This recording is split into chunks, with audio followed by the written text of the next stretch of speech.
আমরা এখন transform palette নিয়ে আলোচনা করব। তো ট্রান্সফর্ম প্যালেট নিয়ে আলোচনা করার শুরুতে আমাদেরকে জানা প্রয়োজন এই ট্রান্সফর্ম প্যালেটটি কোথা থেকে আমরা নিয়ে আসব।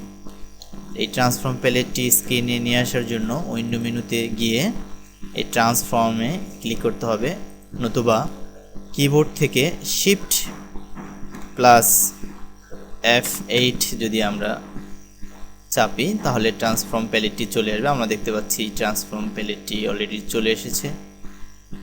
তো এই ট্রান্সফর্ম প্যালেটটি দিয়ে আমরা কি করব? মূলত কোনো অবজেক্টের পরিমাপ নির্ধারণের জন্য এই ট্রান্সফর্ম প্যালেটটি ব্যবহৃত হয়ে থাকে।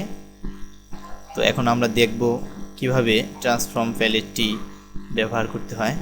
তো প্রথমে আমি এখানে একটি রেক্টেঙ্গেল ড্র করছি। তো এই রেক্টেঙ্গেলের ওয়াইড এবং হাইট কত সেটি কিন্তু আমাদের জানা নেই। তো এই রেক্টেঙ্গেলের ওয়াইড এবং হাইট কত তা নির্ধারণের জন্য আমরা এই ট্রান্সফর্ম প্যালেটটি এখন ইউজ করব। তো এখানে ওয়াইড আমরা দেখতে পাচ্ছি, এই ওয়াইটে যদি আমরা 7 লিখে দেই এবং হাইটে যদি এখানে 5 লিখে দেই, লেখা হয়ে গেলে আমরা যদি এন্টার চাপি, এন্টার চাপার সাথে সাথে আমরা এখানে এই রেক্টেঙ্গেলের ওয়াইড এবং হাইট যথাক্রমে 7 এবং 5 দেখতে পাচ্ছি। তো 7 এবং 5 নির্ধারণ করা হয়ে গেল আমাদের এই রেক্টেঙ্গেলের হাইট এবং ওয়াইড। তো কখনো এরকম হতে পারে যে এই ট্রান্সফর্ম হাইট এবং ওয়াইড 7 এবং 5-এর সাথে যে ইঞ্চি আমরা দেখতে পাচ্ছি, ইঞ্চিতে না থেকে অন্য কিছু থাকতে পারে, সাধারণত পিটি থাকতে পারে। তো পিটি থাকলে সেই ক্ষেত্রে আমরা হাইট এবং ওয়াইড কিভাবে নির্ধারণ করব?